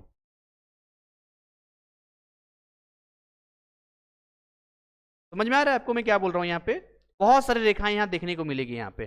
तो आप सिंपल तरीके से समझिए कि यहां पर बहुत ही कम था, यहां पे ज्यादा हो गया है। तो कंडीशन हमारा सिंपल है, यहां पर हम स्थिर रख रहे हैं, यहां पर हम दूर कर रहे हैं, यहां दूर कर रहे हैं, यहां नजदीक ला रहे हैं, यहां क्या ला रहे हैं नजदीक ला रहे हैं। समझिएगा यहीं पर ट्विस्ट है, यही मेन पॉइंट है, आपको समझना है यहाँ पर जो मैं आपको समझा रहा हूं। तो भाई देखो जैसे ही आप इसको गति में लेके आए, मीन्स क्या है, ये गति में आ गया, ये गति में है और ये स्थिर है ना। उसी तरीके से इस बार भी ये गति में है और ये स्थिर है। फर्क ये है कि नजदीक और दूर कर रहे हैं। समझिए तो अब आप इस बात को जरा ध्यान से देखेंगे तो आपको एक बात समझ में आएगी। सॉरी, दूर जा रहा था, तो दूर जाते वक्त क्या हो रहा था कि इस कुंडली, यानी परिनालिका भी कह सकते हैं, कुंडली भी कह सकते हैं, तो इस कुंडली के अंदर, इस परिनालिका के अंदर चुंबकीय क्षेत्र रेखाओं की संख्या कम होती जा रही थी। क्या होती जा रही थी? कम होती जा रही थी। फैराडे ने एक नियम बताया था, जिसको फैराडे के नियम के नाम से हम लोग जानते हैं। फैराडे ने कहा था कि देखिए, जब जब आपके चुंबकीय फ्लक्स में बदलाव होगा, तब तब वहां पे एक उसके विपरीत प्रकृति की ऐसी चीजें, घटना घटेगी जो उसका विरोध करेगा। जैसे कि अब यहां पर देखिए ध्यान से, अब यहां पर इसको हम क्या कर रहे थे? नजदीक ला रहे थे, है ना? इसको हम नजदीक सॉरी, अरे मैं भूल जा रहा हूं बार बार, इसको मैं दूर कर रहा था। तो ये उल्टा काम करेगा, ये क्या बोलेगा कि नहीं, हम इसको दूर हो रहा है तो दूर नहीं होने देंगे। तो इसको क्या करेगा? इसको उल्टा, मतलब कि अब हम संख्या घट रही है विद्युतीय क्षेत्र रेखाओं की, उस संख्या को मेंटेन करने के लिए ये अपने अंदर एक नया विद्युत, एक नया चुंबकीय फ्लक्स उत्पन्न करेगा। जैसे समझिए ना कि वो 1 लाख का महीना कमाता है, अब उसका अगर 80,000 रुपया हो जाए तो वो कोशिश करेगा कि उस 20,000 रुपये को भी मैनेज कर ले, मतलब उसका विरोध करेगा। विरोध मतलब वो चाहेगा कि वो 80,000 की जगह 1 लाख पे आ जाए। तो अब यहाँ पर समझिए कि अगर यहाँ पर जो चुंबकीय क्षेत्र रेखाएं हैं वो घट रही है तो यहाँ बढ़ाने का काम करेगा, और यहाँ पर बढ़ रही है तो यहाँ घटाने का काम करेगा, ये कम करने की कोशिश करेगा। और इसी दौरान यहाँ पर बढ़ाने के लिए एक विद्युतीय क्षेत्र की निर्माण करना होगा, नहीं, चुंबकीय क्षेत्र का निर्माण करना होगा। विद्युतीय क्षेत्र तो अलग हो गया। देखिए, 2 क्षेत्र है, कंफ्यूज मत होना, एक विद्युतीय क्षेत्र होता है, एक चुंबकीय क्षेत्र होता है। मेरे मुंह से बाय डिफॉल्ट विद्युतीय क्षेत्र निकल रहा है, जिसका यहां पर कोई जरूरत नहीं है, बाय मिस्टेक मेरे मुंह से निकल रहा है। हम यहाँ किसकी बात कर रहे हैं? चुंबकीय क्षेत्र की बात कर रहे हैं। चुंबक, मैग्नेट, चुंबक जो आप बचपन में देखते हैं वही चुंबक की बात कर रहे हैं, ठीक है? तो हम चुंबकीय क्षेत्र रेखाओं की बात कर रहे हैं। यहां पर क्योंकि कम हो रहा है तो बढ़ाने काम करेगा, और यहां पे आपका ज्यादा हो रहा है तो कम होने काम करेगा, और इसी को हम लोग क्या बोलते हैं? फैराडे के नियम के नाम से जानते हैं। क्लियर हो गया? समझ में आ गया आपको? तो इस फैराडे में हमें एक बात समझ में आ गई कि जो अगर फैराडे के नियम की आप बात करेंगे तो फैराडे ने साफ साफ कहा कि जब किसी परिपथ से बद्ध चुंबकीय फ्लक्स में परिवर्तन होता है तो उस परिपथ में एक प्रेरित विद्युत वाहक बल उत्पन्न होता है। अब ये जो प्रेरित वाहक बल उत्पन्न होता है, ये एक्चुअली होता क्या, मैं आपको समझाता हूं। ये जो प्रेरित विद्युत वाहक बल होता है, ये चुंबकीय फ्लक्स में जो परिवर्तन हो रहा है ना, जो परिवर्तन हो रहा है, इसके विपरीत होता है। तो इसीलिए यहां पे आप ध्यान से देखेंगे तो एक फॉर्मूला डिजाइन बहुत ही बढ़िया होता है, और फॉर्मूला डिजाइन इस टाइप का होता है यहाँ पे कि यहाँ अगर E इज इक्वल टू हमें लिखना होता है तो E इज इक्वल टू हम क्या लिखते हैं? हम यहाँ पर लिखते हैं delta phi by delta T. क्या बोलते हैं? Delta phi by delta T बोलते हैं। और साथ ही साथ यहाँ पर हम एक ऋणात्मक साइन लगा देते हैं, एक ऋणात्मक चिन्ह लगा देते हैं। ऋणात्मक चिन्ह क्या बताता है? कि ये उल्टा हो रहा है। आप समझिए ना, आपने क्या पढ़ा होगा, इसके बारे में पढ़ा होगा, जिसको इनर्सिया कहते हैं हम लोग, गति के नियम में आपने पढ़ा होगा, है ना? तो उसमें आपने पढ़ा होगा कि कोई वस्तु अगर गति में है तो गति में रहना पसंद करता है, और कोई वस्तु अगर विरामावस्था में है तो विरामावस्था में रहना पसंद करता है। इसको जड़त्व कहते हैं। एक गति का जड़त्व होता है, कितने बच्चों को पता है, और एक विराम का जड़त्व होता है। जैसे कि आप देखते हैं कि अगर मान लो बस चलते हुई बस से कोई कूदता है तो सलाह दी जाती है, क्योंकि आप बस के अंदर थे तो बस गति में है तो आप भी गति में थे। अब क्योंकि अचानक से आप कूद जाएंगे सड़क पे और सोचेंगे कि हम डायरेक्ट ऐसे खड़ा हो जाएं शक्तिमान की तरह, तो ऐसा संभव नहीं है, क्योंकि आपके शरीर के अंदर एक जड़त्व वाला गुण आ चुका है, और वो जड़त्व जो है गति वाला है। यानी कुछ समय तक आपका जो शरीर है वो गति में ही रहना पसंद करेगा, तो आपके विरामावस्था में अचानक आने का विरोध करेगा। तो जब आप अचानक से कूद जाएंगे, स्थिर होने की कोशिश करेंगे, तो जैसे बस आगे की ओर जा रही है तो आपका शरीर भी आगे की ओर झुक जाएगा, जिससे आप नीचे की ओर गिर सकते हैं। इसलिए आपने लोगों को देखा होगा, जब चलती ट्रेन से या चलती हुई बस से कूदते हैं तो थोड़ी दूर लपकते हुए या दौड़ते हुए आगे बढ़ते हैं, ताकि वो थोड़ी समय तक अपने इस जड़त्व का जो विरोध हो रहा है उसको संभाल सके। और ऐसे ही जड़त्व के बारे में हम पढ़ते रहते हैं। यहाँ भी कुछ उसी तरह के जड़त्व की बात होती है कि जब कभी भी यहाँ पर चुंबकीय फ्लक्सों की संख्या घटती है तो बढ़ाने का काम करता है, वो अपने आप तो नहीं बढ़ेगा। आप सिंपल तरीके से समझो ना, मैं आपको समझाऊं कि ये मान लो मैंने एक तार ले लिया है, समझिए ये मैंने एक तार ले लिया है। अब अपना जो ये तार है भाई, इसके अंदर कोई बैटरी नहीं लगा है, इसके अंदर कुछ भी हमने लगाया ही नहीं है।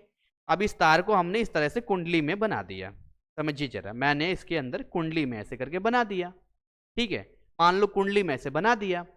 अब यहाँ पर जो है मैंने मान लो इसको चुंबक मान लेते हैं कि चुंबक है। अब इस चुंबक को जब मैं इसके नजदीक लेके जाऊंगा, देखो स्थिर रखूंगा तो कोई परिवर्तन देखने को नहीं मिलेगा, कुछ भी परिवर्तन देखने को नहीं मिलेगा।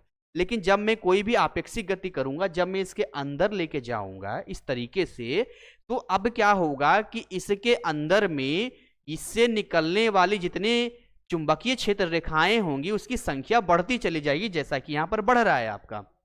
तो अब ये क्या करेगा, इस संख्या जो बढ़ रहा है उसका विरोध करेगा, और विरोध तब होगा जब ये अपने आप में एक नया चुंबकीय क्षेत्र उत्पन्न कर ले। जैसे मान लो कोई दुश्मन देश ने अटैक कर दिया है, तो दुश्मन देश ने अटैक कर दिया है तो उसका विरोध करने के लिए आपके पास भी ऐसे ही मिसाइलें होनी चाहिए, सेम मिसाइल होना चाहिए, सेम बारूद होना चाहिए, हथियार होना चाहिए। सिंपल तरीके समझिए। तो मैंने इसको डाला ताकि यहाँ पे चुंबकीय क्षेत्र रेखाओं के परिवर्तन की वजह से यहाँ पर एक विद्युत धारा उत्पन्न हो। तो विद्युत धारा कैसे उत्पन्न हो रहा है मैं वो समझाने का प्रयास कर रहा हूं, आपको समझिएगा थोड़ा। तो जैसे मैंने डाला तो मैंने क्या देखा यहाँ पे कि यहाँ पर जो चुंबकीय फ्लक्स था उसकी संख्या बढ़ी, और इसने कहा कि मैं भी अपना चुंबकीय फ्लक्स बनाऊंगा। क्या बोला, मैं भी अपना चुंबकीय फ्लक्स बनाऊंगा। तो इसने अपने सिस्टम में चेक किया कि जी मुझे अपना चुंबकीय फ्लक्स बनाना है। बोला क्यों बनाना है, बोले हमारे सिस्टम में कोई चुंबक आ रहा है और उसके आने की वजह से हमारे यहाँ जो है चुंबकीय क्षेत्र रेखाओं की संख्या बढ़ रही है, चुंबकीय फ्लक्स की संख्या बढ़ रही है, और मैं इसका विरोध करने के लिए कम करना चाहता हूँ। जैसे आपने विपक्षी दलों को देखा होगा सरकार में, अगर सरकार कोई अच्छी नीति लेके आएगी तब भी ये विरोध करेंगे, और खराब नीति आएंगे तब भी विरोध करेंगे, क्योंकि इनकी प्रकृति विरोध करना है। तो वैसे यहां इनकी प्रकृति विरोध करना है। अब इस तार के अंदर कोई बैटरी नहीं लगा है, इस तार के अंदर कोई वोल्टेज हमने नहीं दिया है, तो कैसे उत्पन्न होगा। किसी भी तार के अंदर अगर आपको चुंबकीय क्षेत्रों को उत्पन्न करना है तो इसके लिए दोनों ही चाहिए, आपको फिर विद्युत धारा भी चाहिए। बिना विद्युत धारा के आप चुंबकीय क्षेत्र नहीं उत्पन्न कर सकते हैं, जैसा कि मैंने यहां आपको बताया था। देखिएगा जरा ध्यान से, कौन सा था ये, देखिए यहां पर था। क्या बोला था मैंने कि अगर किसी भी तार में विद्युत धारा जा रहा है तो विद्युत धारा की वजह से यहां पे एक चुंबकीय क्षेत्र भी होगा, क्योंकि दोनों साथ साथ चलते हैं। तो अब देखिए अगर यहां पर हस्बैंड है तो वाइफ भी होगा, वाइफ है तो हस्बैंड भी होगा, दोनों ही होगा। अब चुंबकीय क्षेत्र हमें चाहिए तो हमें विद्युतीय क्षेत्र भी लाना पड़ेगा, और विद्युतीय क्षेत्र के लिए करंट लाना पड़ेगा, और करंट होगा मतलब विद्युत धारा होगा तो विभव भी होगा, वोल्टेज भी होगा। ओम के नियम से दोनों चीजें होगा। अब मान लो मेरा बल्ब जल रहा है, डिजिटल बोर्ड चल रहा है, तो इसके अंदर करंट सप्लाई हो रहा है, करंट आ रहा है, तो खाली करंट थोड़ी ना, वोल्टेज भी तो है कि नहीं यहाँ पे। तो इसीलिए ये ऑर्डर देगा कि देखो जी मुझे ना चुंबकीय फ्लक्स उत्पन्न करना है, और इसके लिए चुंबकीय फ्लक्स के साथ साथ में मजबूरी है कि मुझे एक विद्युत धारा भी उत्पन्न करना पड़ेगा। तो इसीलिए जब ये विरोध, जैसे मान लो आपने रामायण में देखा होगा, महाभारत में देखा होगा, एक इधर से तीर चला रहा है, एक इधर से तीर चला रहा है। अब जिसका तीर मान लो कट गया वैसे करेगा, और जिसने तीर काट दिया वैसे करेगा। आपने देखा होगा इस तरीके से। तो सिंपल तरीके से इधर से आ रहा है, मान लो इधर से, देखिए वापस लेके आते हैं यहाँ पर, आपको पूरा ऐसा समझाएंगे, आपको पूरा समझ में आ जाएगा। मान लो कि इधर से जो है आ रहा है और यहाँ चुंबकीय क्षेत्र रेखाओं की संख्या बढ़ रही है। अब इसको विरोध करना है, मतलब उल्टी दिशा में एक आपको बनाना है चुंबकीय क्षेत्र रेखा, उल्टी दिशा में बनाना है, और ये तभी बनेगा जब इसके अंदर करंट भी उत्पन्न होगा। तो इसी वजह से इसके अंदर एक प्रेरित विद्युत धारा उत्पन्न हो जाती है। इस लड़ाई के चक्कर में, इस चुंबकीय क्षेत्र की लड़ाई के चक्कर में, चुंबकीय फ्लक्स की लड़ाई के चक्कर में बाय डिफॉल्ट यहां पर एक विद्युत धारा उत्पन्न हो जाता है, जिसको हम प्रेरित विद्युत धारा के नाम से जानते हैं। और जो प्रेरित विद्युत धारा बनता है उसके साथ में विभव का भी निर्माण हो जाता है, जिसको हम लोग क्या बोलते हैं, ईएमएफ बोलते हैं, यानी विद्युत वाहक बल के नाम से जानते हैं। ठीक है, क्लियर हो गया। वैसे यहां पर भी सेम काम था, यहां पर भी देखिए संख्या यहां पर दूर जा रहा था, कम हो रहा था। अब देखिए जैसे यहां पर बताते हैं, यहां पे अब जैसे ये वाला मान लो चुंबक है, अब ये चुंबक को यहां से दूर जा रहे हैं, समझिएगा। अब जैसे दूर जा रहे हैं यहां पे, मान लो इस तार को मैं थोड़ा सा ऐसा निकाल देता हूं, इस तार को मैं इधर से निकाल देता हूं, और इस तार को यहां पर मान लो मैंने गैल्वेनोमीटर लगा दिया, छोटा सा गैल्वेनोमीटर लगा दिया मान लो, और जैसे ही इसके अंदर ऐसे घुसाए तो गैल्वेनोमीटर की सुई हिली, तो मतलब इसके अंदर करंट आया। और जैसे ही इसको बाहर निकाल रहे थे फिर ये हिला, इसका मतलब फिर से करंट यहां पर बना है। तो जब हम इसके अंदर में चुंबक को डाल रहे थे, ऐसी स्थिति में हम देख पा रहे थे क्योंकि विद्युत चुंबकीय फ्लक्सों की संख्या बढ़ रही थी, तो उसका विरोध करने के लिए ये अपने अंदर एक नया चुंबकीय फ्लक्स बना रहा था, और नया चुंबकीय फ्लक्स बनाने के लिए विद्युत धारा का भी निर्माण करेगा, इसलिए प्रेरित विद्युत धारा बन गया। और जब ये बाहर निकल रहा था तो यहां पे चुंबकीय फ्लक्सों की संख्या घट रही थी। जैसे जैसे दूर जाएगा संख्या घटेगा, तो इसका तो विरोध करना काम है, विपक्षी पार्टी है, तो ये कहेगा नहीं जी हम अब बढ़ाएंगे। अब बढ़ाने के लिए भी क्या चाहिए, सपोर्ट चाहिए। अगर मुझे मेंटेन करना है, मान लो कम हो रहा है, मुझे यहाँ बढ़ाना है, तब भी तो मुझे विद्युतीय फ्लक्स बनाना ही पड़ेगा। और विद्युतीय फ्लक्स अपने आप तो दोस्त नहीं बनेगा ना, विद्युतीय फ्लक्स तब बनेगा जब आपका एक विद्युत धारा का निर्माण होगा, और विद्युत धारा इन्हीं कारणों की वजह से बेचारा विद्युत धारा बन जाता है। मान लो ये समझो, ऐसे समझिए, मैं आपको सिंपल तरीके से समझाता हूं। देखिए ऐसे समझिए, यहाँ पे बहुत आसान तरीके से समझाते हैं आपको। कहां गया ये, इसको देखिए, सोचिए यहाँ पे।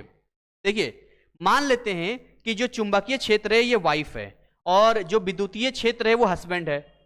अब झगड़ा करे वाइफ, और ऑर्डर कौन सुनेगा, हस्बैंड। अब पड़ोस में झगड़ा हो गया, अच्छा बोले उसके उनके पति ने तो नया फ्रिज ला के दिए हैं, तो ये भी आएगा, अच्छा मेरे पास उससे बड़ा फ्रिज होना चाहिए। अपने पति को सुनाएगी, ये क्या है वो क्या, हमें फ्रिज चाहिए। बेचारा पति बोलेगा ठीक है। तो दोनों ही कंडीशन में लड़ाई चल रही है, चुंबकीय क्षेत्र रेखाओं में कम हो रहा है तो बढ़ाने की बात हो रही है ना, ज्यादा हो रहा है तो कम होने की कोशिश कर रही है, पर अकेले तो नहीं करेगी। तो इसकी वजह से इनको विद्युतीय क्षेत्र भी जरूरत पड़ती है, मतलब ऑटोमेटिक विद्युतीय क्षेत्र, मतलब विद्युत धारा का निर्माण होना ही होना है, तो बाय डिफॉल्ट ये भी साथ में जाएंगे। वो कहते हैं ना कि गेहूं के साथ जौ भी पिस जाता है। अब इसको थोड़ा सा और क्लियर कर देते हैं, और फिर हम लेंज लॉ पर भी लेके आ जाएंगे, और उसके बाद आएगा मजा आ रहा होगा आपको पढ़ने में। हालांकि इस तरीके से बहुत कम शिक्षक पढ़ाते हैं, लेकिन टीचर्स को चाहिए कि सही तरीके से बताएं जिससे चीजें क्लियर हो जाए। एक नया कॉन्सेप्ट आपको बताते हैं, समझिएगा। यहाँ पे बहुत सरल तरीके से समझाते हैं। यहाँ पे कॉन्सेप्ट हमारा ये कहता है कि जो कुंडली हमारी होती है, जो आगे का मुंह होता है, जैसे कुंडली हमने बनाई तो आगे का जो मुंह दिखता है आपको, है ना, तो वो कब एन की तरह बिहेव करेगा। मतलब कि आप ये कहिए कि चुंबक का जो मुंह होता है, ध्रुव होता है, एक उत्तरी ध्रुव होता है, एक दक्षिणी ध्रुव होता है, तो कब वो उत्तरी ध्रुव की तरह काम करेगा और कब ये दक्षिणी ध्रुव की तरह काम करेगा, ये इसको समझते हैं। कब ये दक्षिणी ध्रुव की तरह काम करेगा, आइए इसको समझने का प्रयास करते हैं हम लोग।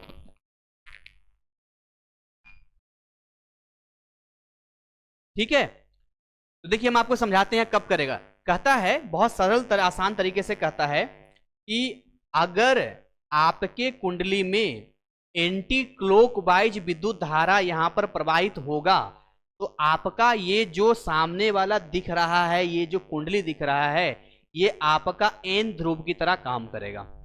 कैसा काम करेगा, एन ध्रुव की तरह काम करेगा। ऐसा काम करेगा एन ध्रुव की तरह। अब देखिए एंटी क्लॉकवाइज कैसा होता है, घड़ी देखिए, घड़ी को आपने देखा होगा, घड़ी की सुई जो होती है अगर ऐसे मूव करती है, ऐसे जैसे 12 बज गया, 1 बज गया, 2 बज गया, 3 बज गया, तो ऐसे करते हैं। तो 3 तो यहाँ नहीं होता सर, यहाँ होता है, कोई बात नहीं, तो इसको बोलते हैं क्लॉकवाइज। तो क्या बोलते हैं, क्लॉकवाइज। और अगर ऐसा घूमेगा, उल्टा घूमेगा, तो इसको बोलते हैं एंटी क्लॉकवाइज। ठीक है, अब देखिए सिंपल तरीके से आपको समझाते हैं एंटी क्लॉकवाइज क्लॉकवाइज की क्या कहानी होती है, इसको समझते हैं जरा यहाँ। तो अगर मान लो इसके अंदर विद्युत धारा ऐसे प्रवाहित हो रहा है, उल्टी दिशा में, घड़ी की उल्टी दिशा में प्रवाहित हो रहा है, तो ये वाला जो आपके सामने वाला दिख रहा है, ये कैसा बिहेव करेगा, ये बिहेव करेगा उत्तरी ध्रुव की तरह बिहेव करेगा। लेकिन अगर इसमें विद्युत धारा आई जो है घड़ी की दिशा में, मान लो क्लॉकवाइज जिसको बोलते हैं, घड़ी की दिशा में प्रवाहित होगा, तो ये आपका एस ध्रुव की तरह काम करेगा। तो मैं इस चीज को लिख देता हूं यहाँ पे, ये लिख देता हूं घड़ी की उल्टी दिशा, है ना, और ये बोलेंगे घड़ी की दिशा। घड़ी की उल्टी या विपरीत दिशा बोल सकते हैं, ज्यादा अच्छा रहेगा विपरीत दिशा बोला जाए।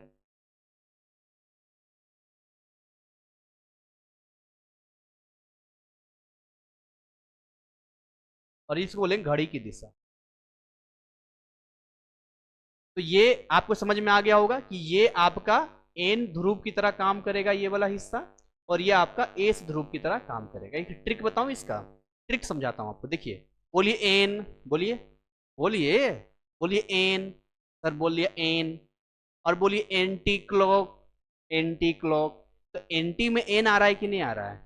हाँ, एंटी में एन आ रहा है, तो इसीलिए एंटी में एन की तरह होगा और उल्टा कर देंगे क्लॉक में एस की तरह होगा। इसका इस्तेमाल कहां पर होगा, आइए आपको समझाते हैं यहाँ पर, समझाने की कोशिश करते हैं यहाँ पर। अब देखिए मैं आपको एक बना के दिखाता हूँ। जैसे मान लीजिए कि ये जो है एक यहाँ बना देते हैं और एक यहाँ बना देते हैं। ये दो कुंडली मैंने बना दिया यहाँ पे, और बीच में जो है डिवाइडर लगा देते हैं ताकि आपको समझ, डिवाइडर लगा।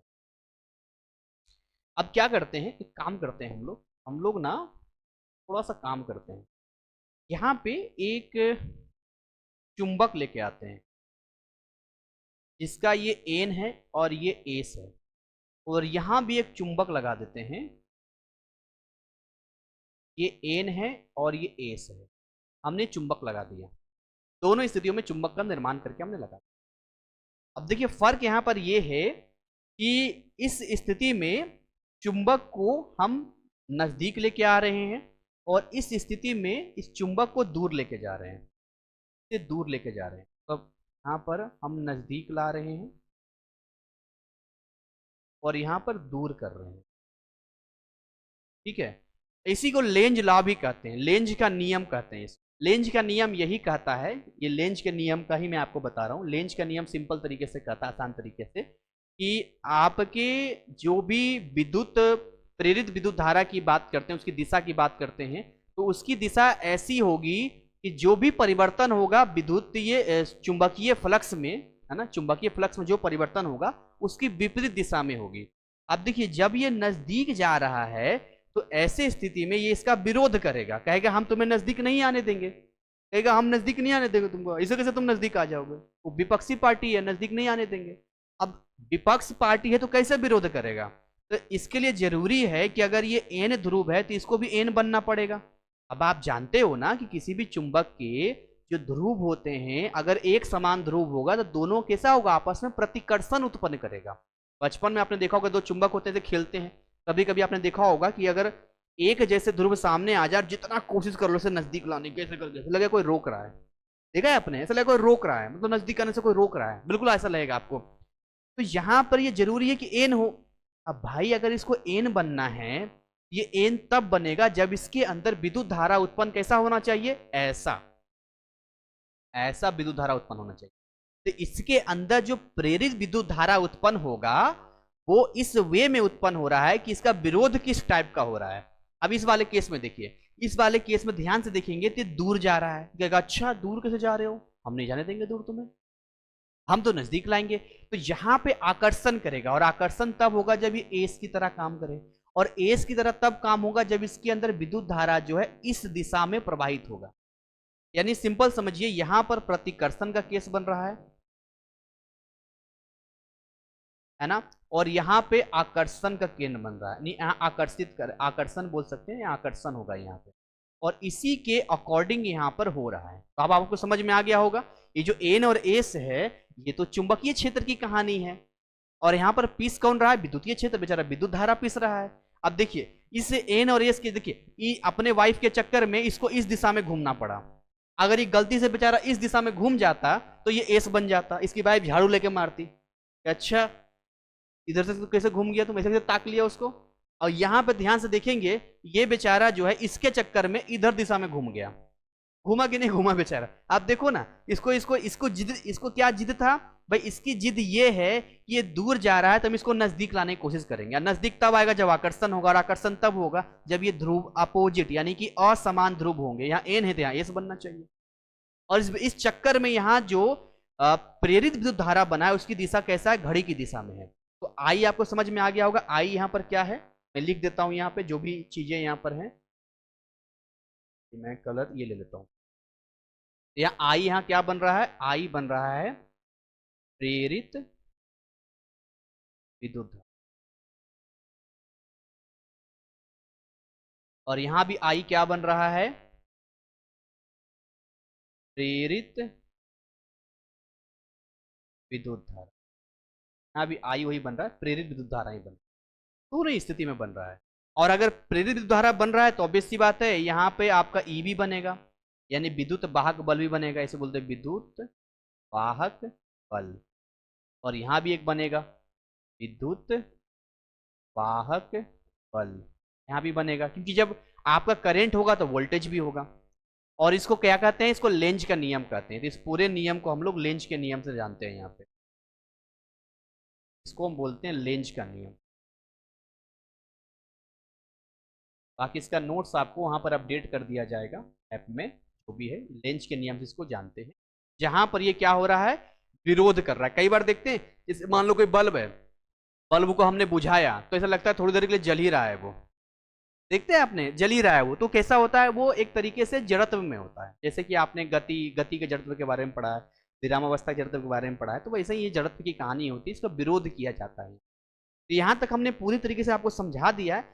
एक ही दिन में सारा टॉपिक नहीं समझाया जा सकता है, ये बड़ा ही कॉन्सेप्चुअल टॉपिक है, कॉन्सेप्चुअल चैप्टर है। इसके अंदर बहुत सारी ऐसी चीजें होती है जिसमें आपको समस्या आ सकता है। तो अभी तक हमने लेंज का नियम पढ़ा है, बाकी चीजें पढ़ी है। अब इसके आगे हम पढ़ेंगे प्रेरण के बारे में, जैसे स्वप्रेरण होता है ना, स्वप्रेरण के बारे में पढ़ेंगे। या अब हम देखेंगे कि दो कुंडली आपस में ला रहे हैं तो कैसे वो काम कर रहा है खुद से। जैसे एक होता है कि चुंबकीय फ्लक्स खुद ही हम बदल देते हैं, और एक किसी की वजह से बदल देते हैं, दोनों में फर्क आ जाता है। तो वापस से उस एक्सपेरिमेंट पे आएंगे, फिर क्लास को हम ओवर करेंगे। यहाँ पर इस चीज को आप फिर से रिमाइंड कीजिएगा, पढ़िएगा। आई होप आपको ये बात समझ में आ गई होगी यहाँ पे कि कैसे यहाँ पर ये काम हो रहा है। और बैक हो जाते हैं, आपको ये बात समझ में आ गई होगी कि आखिर क्यों इसके अंदर विद्युत धारा उत्पन्न हो रहा था और किस दिशा में होगा। आइए दिशा भी चेक कर लेते हैं जरा। जैसे कि आप ध्यान से देखिएगा, अगर मैं इसको नजदीक लेके आ रहा हूं, तो नजदीक लेके आ रहा हूं तो इसको एन की तरह बिहेव करना चाहिए। अगर ये एन की तरह बिहेव करेगा तो इसके अंदर एंटी क्लॉकवाइज डायरेक्शन में मूव करेगा, मतलब करंट ऐसे मूव करेगा उल्टा दिशा में। तो मैंने दिशा यहाँ गलत दे रखा है, मैं इसको सही कर देता हूँ। मैं इसको सही कर देता हूँ, ये दिशा थोड़ा गलत है।